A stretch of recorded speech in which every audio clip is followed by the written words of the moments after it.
Good day, beautiful people. This is a Child Throne rental chair update. Today I had my very first rental, and it was exactly 1 week and 3 days after I actually bought the chairs. I advertised on Facebook and Craigslist. They're very good for a free advertisement. I rented the chairs for 4 hours. It wasn't even a full 24 hours, which you can rent them up to. I rented the chair for $85. It was the blue velvet and gold Child Throne. And I do believe that this business is going to pick up more because we are in spring, and with more parties and events coming up with the warmer weather, I do think that I will be busy, and I am definitely claiming that. With this business, I want to encourage you to be creative. I have reached out to multiple people in different types of business, but all in the same arena, such as people with selfie studios. So they have a studio location, a brick and mortar, and they have different places and stations in there where they do selfies. They can rent the chairs from me for that, or if they have someone that's having a party at their facility, they can rent the chair and we could do a package deal and work together like that. So that would be a great idea for a joint venture. Also, reach out to wedding planners, reach out to party planners, photographers, and also don't be afraid to reach out to other rental companies, because you may have something that they don't, and you both can have a collaborative agreement and work with each other. And sometimes they may have something that you don't, and you can split the profits. As far as storage is concerned, a friend of mine is helping me out with storage right now because I have 4 of these chairs and they weren't as small as I thought they were going to be. I thought they were going to be infant chairs because remember, I originally got into this because I wanted to do a photo shoot for my 3-month-old, but these chairs are a little bigger than I thought. So as far as storage is concerned, she's helping me out with that, and she's also a photographer, so she's going to have access to these chairs as well. And after we do my child's photo shoot, then that will help her advertise this type of photo session, and we can work together there. So again, don't be afraid of collaborations, working together, and joint ventures. I already have an LLC. So with that LLC, I have a Navy Federal business account already set up for it. So what I did was a DBA for this rental company.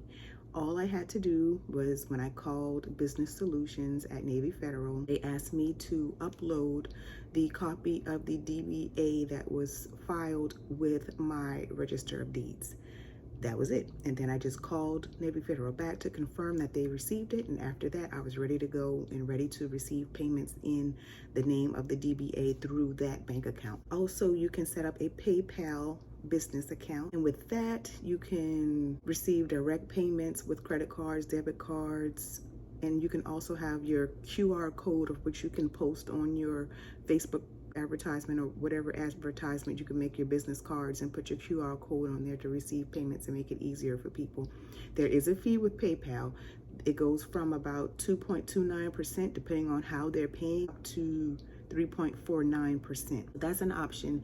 And then you always have cash. I like to have something in writing because unfortunately my husband and I have both had to deal with people legally in the past few years, and having things in writing and a track record, even if it's text messages, is really good to save your butt if you're trying to deal with someone who's not being honest and holding up their part of the bargain. But as far as that is concerned, I created my own document. It's simple. It's 1-page agreement between myself and the renter or the leasee or the client. And basically in my document, I put that I would need a copy of their current ID. And I also noted in there that there is a deposit. So I took a deposit to cover any damages or anything that may be done to the chair, and let them know that once I evaluated the chair, when I came to pick it up, if there were any damages, that would be subtracted from their deposit. In the contract that I created, there is a late fee if the chair is returned late. There's a delivery fee for anything over a certain amount of miles.